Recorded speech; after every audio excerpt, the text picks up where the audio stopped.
عايز تسافر؟ اللغة هي أول باب للسفر مهما كانت وجهتك، ولو معرفتش تفتحه ولا هتسافر ولا هتهاجر ولا حتى هتعرف تبدأ شغل ولا أي حاجة. ببساطة مفيش لغة مفيش شغل مفيش هجرة. كل دول العالم دلوقتي بقت تدي أعلى نقط للهجرة للي معاه لغة. نشوف أمثلة مثلا من أرض الواقع. عندك أستراليا بتاخد 10 نقط لو جايب 4 7 في الآيلتس، و20 نقطة كاملة لو جايب 4 8. نيوزيلندا مش هتفكر تهاجر من الاساس غير لو جايب 6.5 في الايلتس او ما يعادل. دي برضو نسبه كبيره، واهم حاجه اللغه. على سبيل المثال دوله زي كندا اللعبه كلها دلوقتي بقت لغه، لازم تجيب في CLB من 7 ل 9، ودول نقط عاليه يفتحوا لك ابواب كتير جدا. حتى لو جايب 10 بتفتح لك باب الاقامه الدايمه في كندا.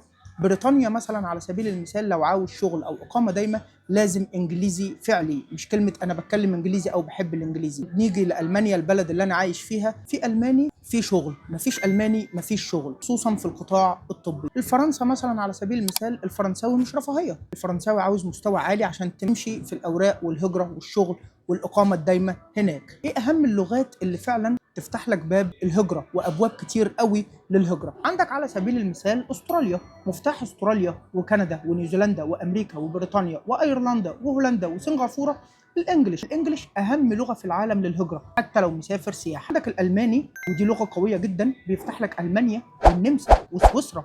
اعلى رواتب في اوروبا، اسهل فرص هجره حاليا في اوروبا في الوضع الحالي والوقت الحالي. عندك الفرنساوي مهم جدا لفرنسا وكندا في بعض المقاطعات، وبلجيكا ولوكسمبورغ وبعض دول افريقيا برضو بتتكلم فرنساوي. في لغات اضافيه حسب خطتك. السويدي مثلا لو عايز تشتغل في السويد في الصحه والهندسه في السويد. النرويجي رواتب قويه جدا وفرص كويسه جدا في النرويج. الاسباني طبعا اوروبا وامريكا اللاتينيه. الايطالي طبعا خصوصا في رعايه المسنين والضيافه. والبرتغالي لو عايز تروح البرتغال، اقامات في البرتغال سهله نسبيا عن باقي اوروبا. الخلاصه بتاعت كلامي ان انت لو بتفكر تسافر او تهاجر ابدا باللغه فورا، قبل اي ورق وقبل اي فيزا وقبل اي احلام. اللغه هي اللي هتفتح لك باب السفر، وهي نفس الباب اللي بيقفل في وش ملايين غيرك. سؤالي هنا للناس، حابب اعمل سلسله كامله عن طريق الهجره لكل دوله؟